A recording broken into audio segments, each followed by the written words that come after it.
was me or them. Now for a lifetime I'm condemned. I can forget my old set way of life. I go to prison or die by the night.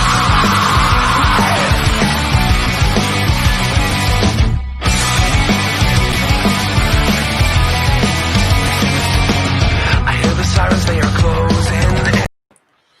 Welcome, everybody, to the Total Nonstop Podcast. Let me go ahead and bring on my other co-host here, Mr. Gene Moose Emerson. As you know, we put it up to a vote tonight. We are covering AEW. It won the vote it won the polls on the pages. So let's go ahead and start it off with some numbers. So before we get into those numbers,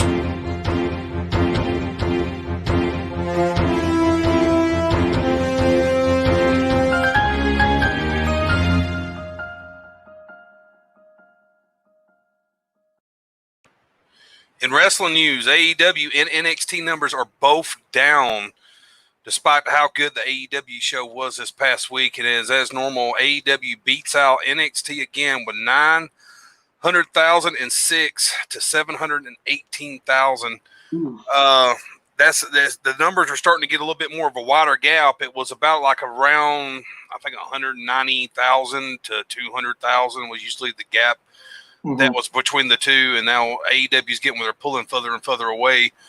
But also, let me point out, though, the AEW numbers are down from 1 million and something. So I don't know if there was some kind of sports on this week, or there was some kind of debate, or whatever the case might have caused it, or if it was just from people not yellow.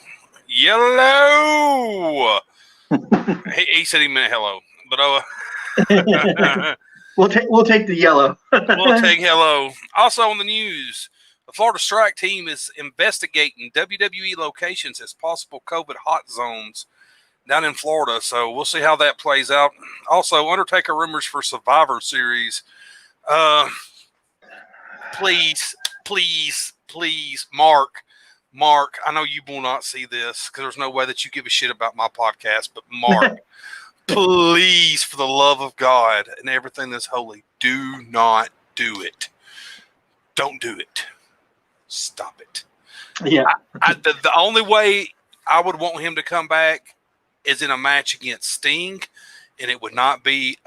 It would be another theatrical type match, and that would be it. That would be the only way I would want him to come back, and that's just to do him and Sting both justice, to give us all as close as the match that we always wanted for years that we never got. Because let's face it, if you put Sting and Undertaker in a match inside of a ring, oh my God, I don't even want to think about how horrible that would probably end up being. So that's like something that you'd see in Saudi Arabia. So you see in Saudi. I wonder if Sting's would take some Saudi money. I bet he would. I bet he would. I bet he'd take a couple of Saudi dollars. I bet you Vince would definitely be like, oh, why not? It's green, damn it. It's just as great as the money we got over here. I could yeah. I don't know how most fans feel, but that's just me. I don't want to see him back no time soon. I get it that Survivor Series is like sort of pretty much like his debut, and that's what he's known for, being around. But no, I at this point we've seen him ride off into the sunset. Let it be. If they do bring him back, WrestleMania for a theatrical match with Sting I would be fine with. Yeah, and if they want to do it that way, I just don't. I say go ahead and just put him in the Hall of Fame and call it done. And let's talk about that for a second. Who would introduct him? Who would you think would be? I mean, I know most people would say Kane, but who else besides Kane? I would say if Paul Bearer hadn't have passed, I would have put Paul Bearer there. But next to that, I would say Paul Heyman. They were once, Paul Heyman used to manage him and gave him his start. So I would go with Paul Heyman, either that or Mick Foley, because him and Foley done a lot of stuff together. So yeah, and him and Michaels did too. So maybe Michaels or Foley or someone like that. Yeah, Foley would definitely probably be the better fit out of him and Michaels, I think, though. Yeah. We're going to go ahead and talk about AEW first. The first match I got up is Wardlow defeating Jungle Boy in this tournament that they're doing it. As me and Gene was talking about a while ago, of course, they give you the illusion that Jungle Boy is going to win this match for a little while. It's pretty much like it's what they play, the underdog character type, which is what Jungle Boy is. Jungle Boy, as impressive as he is, I just don't see how you could have put him over Warlow here. No. Not in this tournament. But as good as both of them are, I was not impressed with the match. No, it wasn't. It was a good, like, for me, it's a good starter match. It's great that this was the beginning of AEW and not something into the middle. But definitely, and you can tell this, Warlow is still just getting his own. He's getting his feet underneath of him. So it's good that this was a starter match, because if this had been something in the middle, I would have been like, and it's funny because I watched this for highlights, but even if I hadn't and I was watching on TV, I probably would have turned away and been like, no, I want to watch this. You know what I mean? If it had been something in the middle, because just the style that they were going with. I get it, big man, little man. It felt like Jungle Boy was actually carrying a little bit more of the load than Warlow, and Warlow looked a little stiff. And until he gets that unstiffness, until we start seeing him get better and better, we'll probably see better matches. Let's hope he does anyway. Some guys are just stiff workers. I mean, yeah. That's just how it is. Some guys are very, very stiff, to hear some of the stories I've heard told. Before we go into this next match, we're going to take a commercial break. We'll be right back. No, there ain't no stopping us. Fly without boarding pass. Couldn't catch me, I be moving fast. Call me a shooting star. Let them know you are flying up in a bar. Wish on a star. Time to show 'em who's in charge. Call me a shooting star.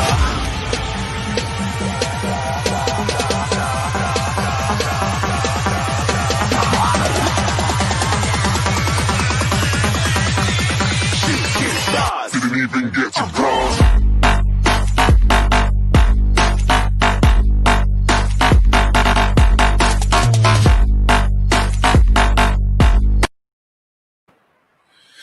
That is the Huddle. You can catch it every Tuesday night with me and Mr. William H.D. Morgan and the Presidente, Mr. Josh from Pinfall Productions. And I am substitute for Mr. Real Man of Genius, Mr. Brandon Randall, until he comes back. So you can catch us every Tuesday night where we go over the power rankings and the previous NFL games for the previous week and give our take on them. All right, let's move it on to the next match. I got excited over this match for one reason, and we'll talk about it in just a second. You had Sonny Kiss and Kenny Omega. Kenny Omega wins this match. I'll go ahead and let Gene tell you what he told me earlier, which pretty much. Okay, so Sonny Kiss comes out. They replaced, it was supposed to be Johnny, what was his last name? I forget now. But anyways. Yeah, anyways, Sonny Kiss, the Concrete Rose comes out. Kenny Omega had the longest entrance I've ever seen him ever have. The girls, the broom, everything. Pyro, he gets in there, one V-trigger, one wing angel, and basically puts on the face like, what am I doing here? Like, you really think I wasn't going to get over? And I say this, and this can go, I'm putting this on record. Everybody, you keep your eyes on this match, and when he goes and becomes the Kenny Omega we know him for, the Cleaner, the Terminator, this was the beginning of this. This is where it's starting right here. This is where we're seeing that 5-star or the 6-star maker right here, because this is the attitude that he was giving was very much the Cleaner, Terminator type Kenny Omega. Even though that, yes, after he tried to shake hands with Sonny, and Sonny almost was like, what the hell? Like, you know what I mean? But no, Omega's getting that turn. Yeah, he's definitely going in that turn. Like Gene said, he took forever to come out. It was like a disrespectful. It was like this big boom of an entrance for him. You could just tell, like, from the moment he come out, he was almost in heel mode, Kenny, like crazy, like Gene said. So we're definitely probably about to get the Cleaner, Kenny Omega, and I thank God. Don't get me wrong.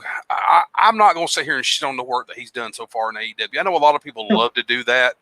and say, "Oh, this is the bullshit Kenny. I don't like this Kenny," and blah blah blah blah. But I love the stuff he did with Hangman Page. It was not bad at all. It was the one thing that I always give credit to people like Kenny Omega and Cody and the Young Bucks when they give them so much kind of shit is they did that was like the one thing to me I pound it all the time that they promised us that they would do is they wouldn't always book themselves strong, that they would try to put some of the other talent over, and to me that's what they're done. I mean, almost for a whole year. I mean, they could say what they want to. I mean, Kenny Omega's not had the title, the main title. None, the Young Bucks, do they got the tag team belts? Nope.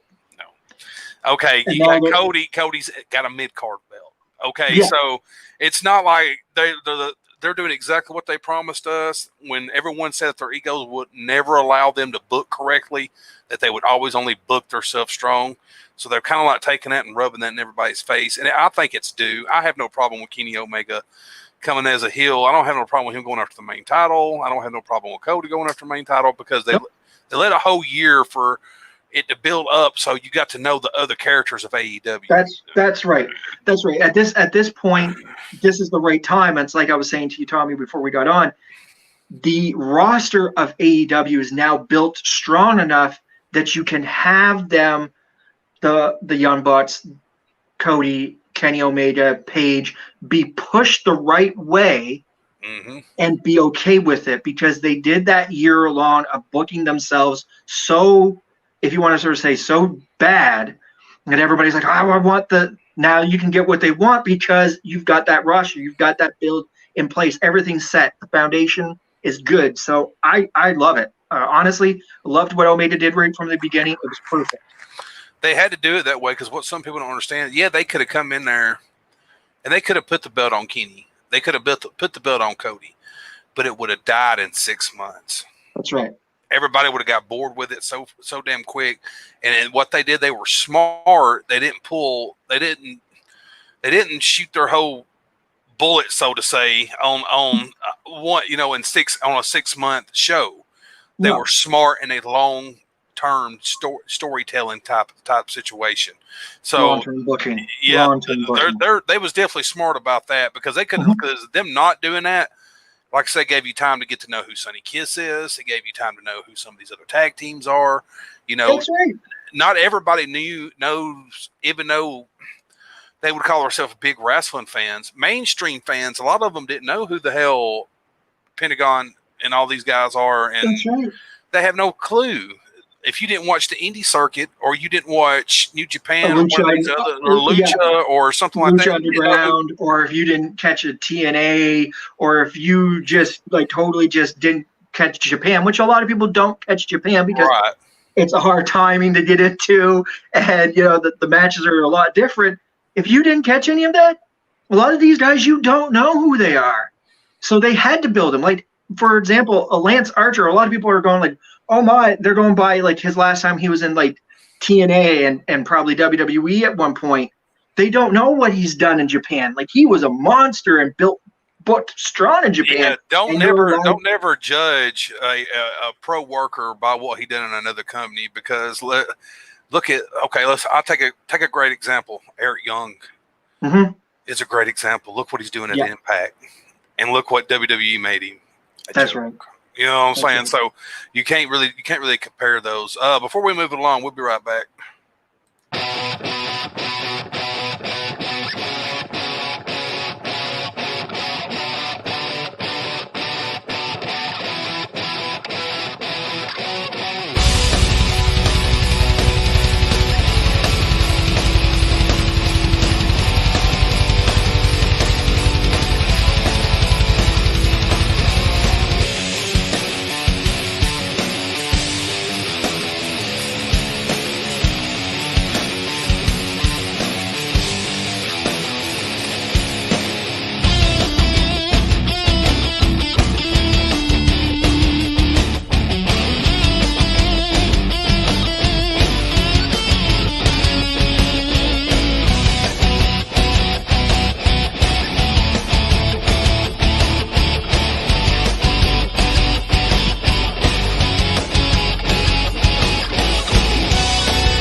That's the Paradigm Shift. You can catch it every Wednesday at 9 p.m. Central Time, where you can catch it on there with me and the Moose Man here, and Josh and William H.D. Morgan and the Outsider, the Professor, everybody here at everybody at Pinfall. Where to me, it's my favorite show to do. It's absolutely the funnest show to do that I do through Pinfall. I love doing that show. But we'll go ahead and move it. Yeah, we got everything. This past week we just did a thing on Paul Heyman. That was pretty fun. So, yeah. Next up we had Phoenix. Phoenix versus Pentagon Jr. This was phenomenal. This was really good. I will have to give it.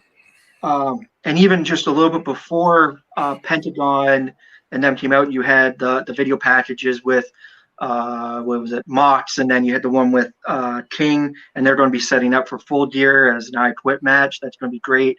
But yeah, this match, King is something else. Let me just say something about him real quick. Like, he is that type of dude that, to me, that if you walked up to him at an airport at 3 a.m, he is still the same dude as he is on TV. Like, he just comes off like that type of dude, man. Like, he never gets out of character whatsoever, man. Yeah, speaking of this match, man, I got it as an A. This is probably could possibly be match of the night, in my opinion. Pentagon Jr. never lets me down, man. Like, any match that he's ever in, I love watching him, dude. He is just a blast to watch. Him, and like I said, I've said it for years. Kenny and Pentagon are probably two of my, like, if you're talking about anybody other than WWE, those are like my two up top favorites. And this match delivered. And Phoenix, his brother's always great. Them working together, they've worked with each other the entire time. And it was funny that Eddie even picked that out.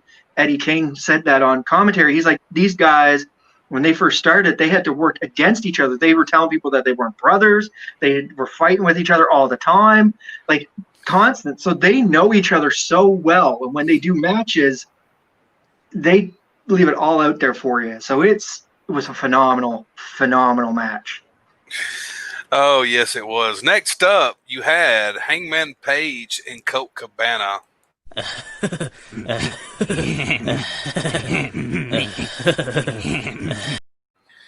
Probably the worst match of the night. Besides maybe the Warlow match and the Jungle Boy match, I just did not feel this match. It was very, very slow. I felt like it went on way longer than it should have. I don't think that it even should have been a contest. And I don't get me wrong. I know people might think I'm disrespecting Colt Cabana here. Listen, I'm a Colt Cabana fan. I was a Colt Cabana fan for years, but Colt Cabana is just not the guy. Okay. No. Okay. He is just he's a really, God, I hate saying this because it feels like it's disrespectful to him, but he's a cheap gimmick. Okay. He's a cheap gimmick. He's a cheap gimmick wrestler, basically. In my eyes, that's just who Colt Cabana is. Heyman Page should have just easily rode in, clotheslined, pinned, walked out. That is how that match should have went. It should have been a lot similar in similarity to what Kenny did. Kenny came in, hit you with the V trigger, one wing angel, and walked out because it was that quick. And so with this, I get it. It's Colt Cabana. He likes to get his little stunts in, but it went a little longer than it needed to. And then, like, even at the end when he was about to pull off the buckshot lariat, he pretty much had to, like, sucker Colt Cabana in. Just Colt was, like, going to duck it, and then he comes back, and then he finally gets him. Which is funny because, you know, Colt does these things, and he's a great worker like that. Have no disrespect for Cabana. He worked well with CM Punk, everything like that. I love his career, but this type of match, I don't think they're on talking terms anymore, are they? But...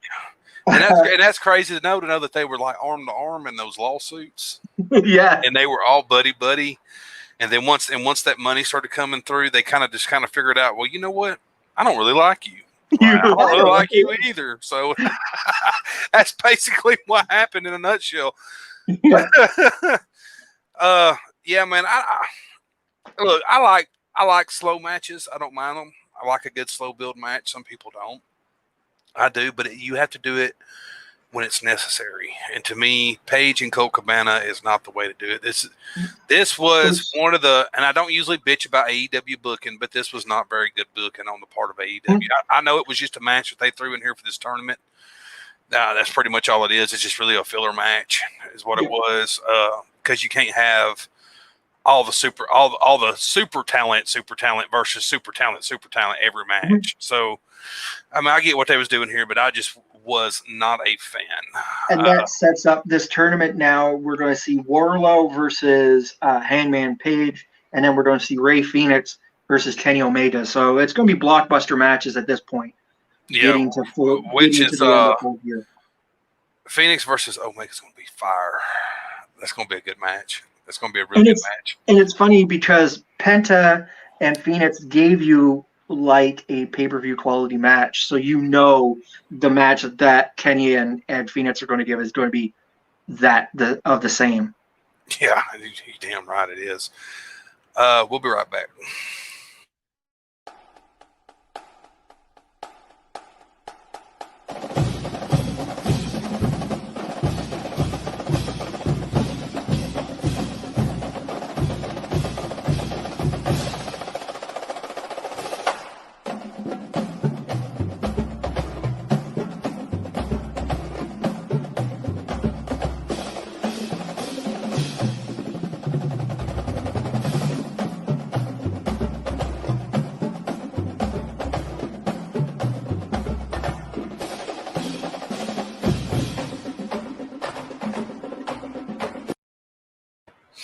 That is the Gridiron Top 25. You can catch me and the new guy, Justin Hicks, every Saturday morning at 8 a.m. Central, where we go over the whole NCAA day to get your college football day started, everything from our picks to our upset picks, to you can help keep up to see who's winning the pick'em battle between me and Mr. Brandon Randall, which I am, by the way. Right now, Mr. Brandon. So it's a really fun show. Justin, I don't know if a lot of people's got to watch him yet. He's very knowledgeable. He's a great co-host to have, and he definitely has his defensive know. If you're a defensive guy, he definitely keeps up with the defensive stats really, really good. All right, moving along, we got basically then we had the lovely video package by Chris Jericho and MJF. This is top notch. They've put out, and I follow Chris Jericho on Instagram, and on his Instagram, he's pegged this as Tony nominating best musical sequence between him and MJF, Me and My Shadow, and it was this whole segment was perfectly done. You couldn't ask for two better guys to do a segment together. I'll say this. I liked it. I'm not going to sit here and say that I didn't like it, because that would be a lie. But I will say this. I know that if WWE would have done this, it would have been ripped apart. Yeah. Marks would have tore this thing apart if WWE would have done something like this.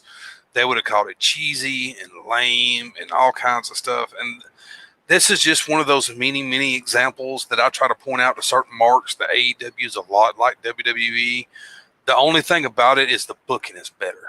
Yep. That's about it. The booking in the tag team division, that's the only two, like the two biggest things that I can point out about AEW that's better than WWE. Other than that, AEW still does a lot of this kind of sports entertainment stuff that like this, but it's entertaining. And if it's entertaining, that is fine. I have no problem with it. But it's when you do like just totally stuff that don't make no sense, or if you're going somewhere with a storyline, it don't end up making no sense. But MJF and Chris Jericho, I think it's beautiful to put them two together. It's like, it's those arrogant, cocky asses that you're putting in a tag team. I mean, I know all about that. So, you know what I mean? I mean, I love that kind of shit, because it's two people that you don't think should work together, but they end up working, but they do, and it ends up working, and it clicks very, very well. They've been setting this up for a while. This is another one of those long-term booking seeds that they've been planting at AEW for a while with these angles with MJF and Jericho. This has went back all the way back to almost the beginning of the AEW start, when we actually, some people were suckered into believing that MJF was a good guy for like 5 seconds. Okay, he was a face. I don't know who the hell like when I seen him come out with Cody, I was just shaking my head like we all know where this is going. One dude is going to flip. It's going to be MJF. So like he stuck out like a sore thumb when he come walking out with him. Was like, dude, you could tell he's a heel. Like his face tells that he's a heel. So like he does not even fit in with Cody and them. So the scarves and everything you just knew MJF. Like if you watched him from MLW, you just knew this guy is a complete heel. There's no way this is going to last for very much longer. And then you had the Shawn Spears happen first, and everybody was shocked, and then I was like, yeah, MJF is next. He's coming. To me has always been like a 2.0 type Chris Jericho anyway. The way his attitude is. Like I said, they've been setting this up for a while. Like Gene said, the scarf thing, that reminds me of that golden line that Jericho used, like a scarf. Who the hell wears a scarf? Knowing damn good and well Jericho wore one for years. And it just made that shit so hilarious. And they play off each other so very, very well. So it's very if you haven't seen it, go back and watch it. It's if you like stuff like that, if you're Jim Cornette, you're probably like having a spasm right now and probably having a brain tumor if you sit through that kind of stuff. So we know how he feels about this kind of segment stuff in AEW, but I liked it, man. It was good. Moving on, you had Baker beats King. Pretty much what you got here, in my opinion, after watching this match. King can be something in the future, but it's Baker's time now. So that's right. You have to put Baker over. King can be something, and God, they needed the King like bad in that women's division.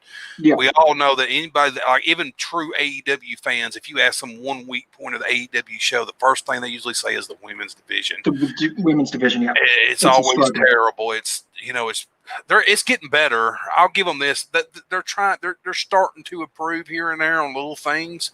But they still have a lot of rough matches and a lot of. They need to really pick up some quality, even some quality, like mature talent, if you will, like somebody who's been around for like a Melina, who's just flying around. We don't know if she's going to WWE, whatever. That would be perfect for them. Or they need like Mickey James or someone's contract to run out or something for them to go grab some kind of veteran and kind of guide them in some kind of way back there. I've always heard that Keeney was over the women's division, like that was like his bread and butter thing. But if he's the one doing the booking on it, they need to change it. Like he's not doing it strong. He's not doing it justice at all. So next up, you had Private Party versus the Young Bucks versus Butcher Blade versus Reynolds and Silver. This is just AEW in a nutshell with this tag team stuff. They love to put these these 4-way tag team matches a lot, or they love to do like these 6-man tags where they were like throwing in like Pentagon Jr. and like these other guys, and then throwing on the other side they'd have like Jurassic, or whatever. And dude, I love it, man. I love their tag team division. Don't get me wrong. Some of their names, everybody loves to laugh at Retribution's names, but I ain't gonna lie. Some of AEW's names are like underneath the created character list. Like Butcher and Blade and and Silver and Reynolds and Private Party. I know both sides of the fans argue that Private Party is a rip-off of the Street Profits, and Street Profits is a rip-off of Private Party, Private Party. But I like them all, man. I do. I like both of them. So. Yep, I like them both. Young Bucks. Now we got that new tag team in NXT that almost looks like a rip-off of the Young Bucks now. Yeah. They got the one. It's an AEW. It looks like a rip-off of the Usos. What's their name? Shit, I can't remember the name. Oh yeah, I know what you're talking about. Yeah, they look like a rip-off of the Usos. Yeah, or they look like the early rip-off of the Usos, not like the Usos Penitentiary.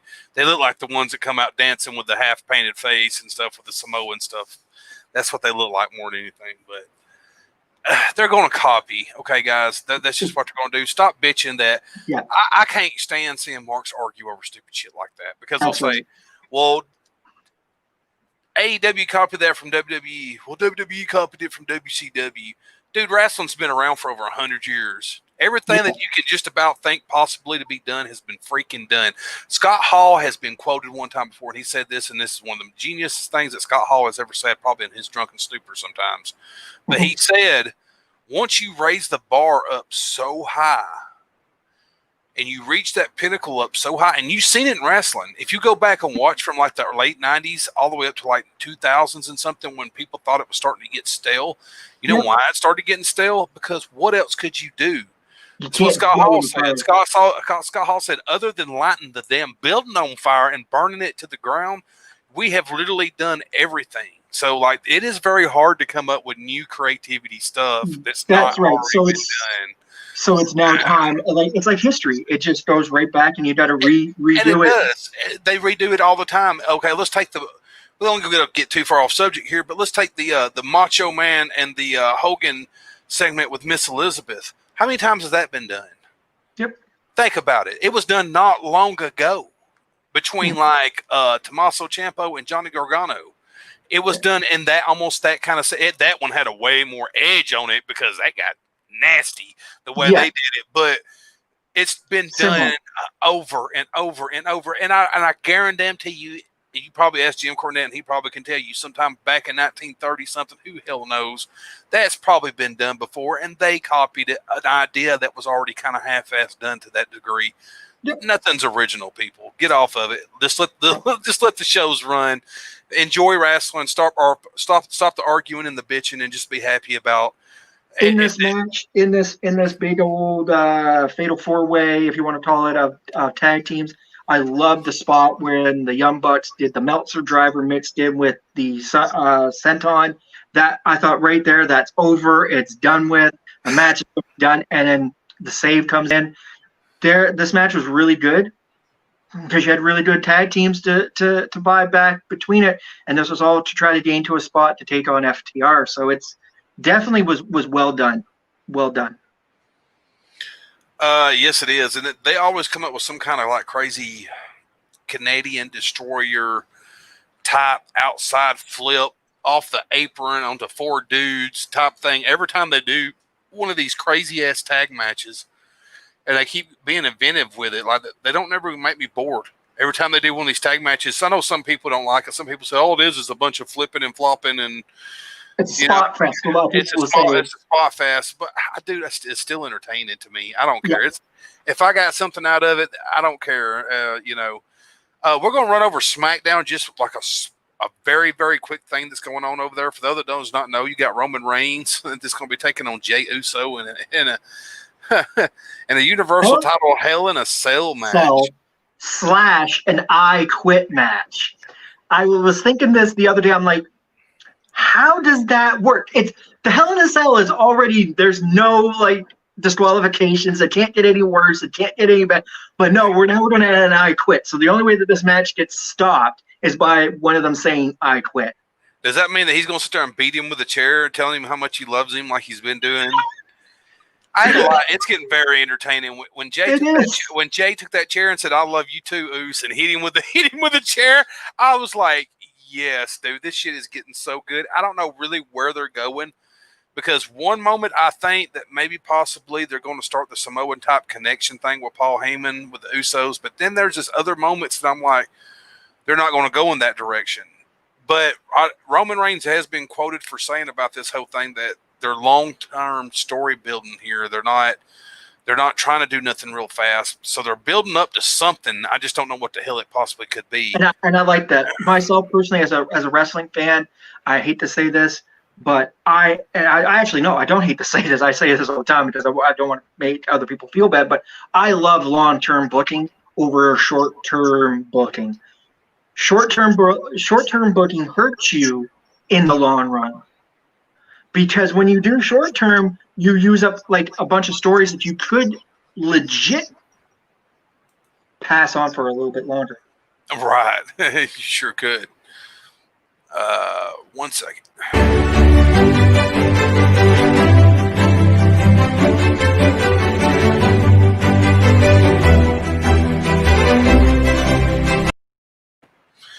This week in wrestling history, The Undertaker ended up tangling with the Great Khali and the Big Show on Friday Night SmackDown.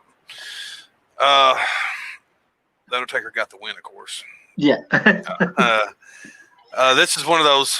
This is a match. I watched a little bit of the highlights of it earlier. It was not very impressive, so we're not going to break it down and go into it. It was basically a lot of a bunch of this and a bunch of this and a bunch of this and the Great Khali walking around very, very stiff is basically what it was. One of the stiffest, got to be the stiffest wrestler in history, dude. Like, got to be. Like, I watched big guys from the early '90s and late '80s that were more flexible than the Great Khali, and they had no flexibility. You know, like John Studd, Big John Studd was probably a lot more flexible than the Great Khali. Yeah, that is very, very true. Let's see. Make sure that is going to wrap it up for the night, folks. Before we go, we cannot forget our man William H.D. Morgan and Gene here for the Geek Gauntlet. We'll be right back.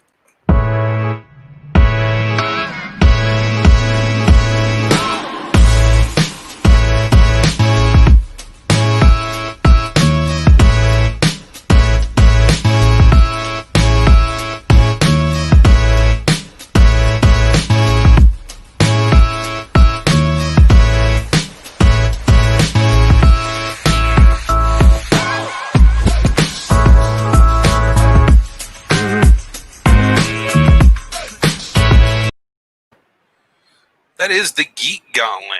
You can catch Mr. Gene Emerson here and William H.D. Morgan. It's every Saturday night. And the original OG co-host Shad with us every Saturday at 9 p.m. Central.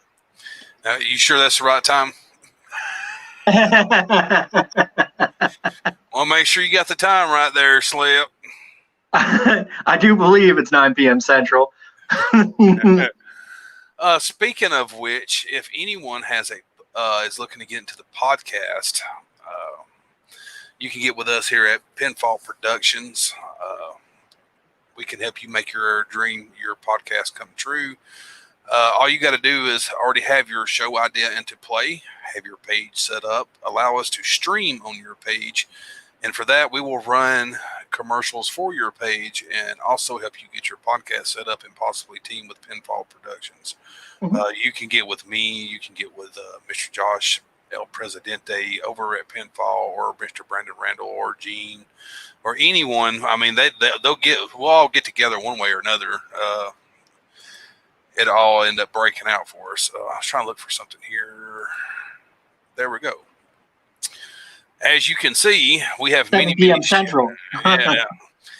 Saturday, 7 p.m. Central. Yeah, we have many shows here at through Pinfall. Paradigm Shift. Yeah, yep. Paradigm Shift, Total Nonstop, collecting all kinds of shows, a mix of things that we do here. So all you have to do is get with us and talk with us, and we'll see where it goes from there. One word from our sponsor.